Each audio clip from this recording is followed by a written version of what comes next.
উত্তরপ্রদেশ যার, দিল্লি তার। ভারতীয় রাজনীতিতে জনপ্রিয় একটি বাক্য। এই উত্তরপ্রদেশেই বিজেপির জোড়া ফলা মোদি যোগীকে জোর ধাক্কা দিল রাহুল অখিলেশের জোট। একদিকে ভালোবাসার দোকান খুলে দেশ জুড়ে ভালোবাসা বিলি করেছিলেন রাহুল গান্ধী, হয়েছিল ভারত জোড়ো যাত্রা। অন্যদিকে রাম মন্দির করেও অযোধ্যায় আসন ধরে রাখতে পারল না বিজেপি। ভারতের বৃহত্তম রাজ্য উত্তরপ্রদেশ, তার উপর লোকসভার ৮০টি আসন। তাই এটা স্বাভাবিক যে উত্তরপ্রদেশে বাজিমাত করবে যে দল বা জোট দিল্লি দখলের লড়াইয়ে তারা অনেকটাই স্বস্তিতে থাকবে।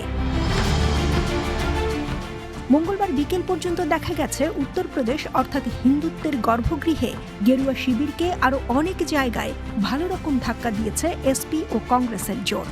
রাজনৈতিক পর্যবেক্ষকরা বলছেন, একদিকে কংগ্রেসের সর্বনিম্ন আসনে লড়াইয়ের সিদ্ধান্ত, অন্যদিকে অখিলেশের পার্টির হাত বিজেপি গেরুয়া শিবিরকে রীতিমতো বেকায়দায় ফেলেছে।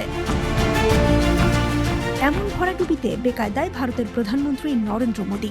তার ইউটিউব চ্যানেলে যখন কোনো ভিডিও পোস্ট করা হয়, এতদিন সেখানে একেবারে জয় শ্রীরামের বন্যা বয়ে যেত। সেই সঙ্গে মোদীর নামে জয়ধ্বনিও চলত পুরো দমে। তবে মঙ্গলবার ভোট গণনার ফলাফল ঘোষণার পরে বিজেপির সদর দপ্তরের অনুষ্ঠানে লাইভ সম্প্রচার করা হয়। আর সেই লাইভের কমেন্ট সেকশনে ভরে ওঠে শেম অন ইউপি মন্তব্যে। আর এ সমস্ত বার্তাই বিজেপির অস্বস্তি বৃদ্ধির পক্ষে যথেষ্ট। এছাড়া ইউপিতে যে হৃদয় ভেঙে খান খান, সেটাও উল্লেখ করা হয়েছে কমেন্টে। মোদি জোটের জন্য আরও লজ্জাজনক অবস্থা হলো যে অযোধ্যায় রাম মন্দির নিয়ে সাড়া ফেলেছেন তিনি, সেখানেও ভালো ফল করতে পারেনি বিজেপি। এমন পরিস্থিতিতে নানা ধরনের কটাক্ষের মুখে পড়েছে।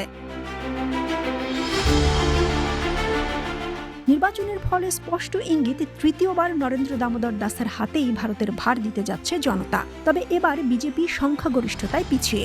৪০০ পার দূর অস্ত ২৫০ পার করাও কঠিন হতে চলেছে পদ্ম শিবিরের। জোট হিসেবে ২৯০-এর কিছু বেশি আসনে এগিয়ে এনডিএ। আর এখানেই কলকাঠি নাড়ার জায়গায় চলে এসেছে ফ্যাক্টর এন।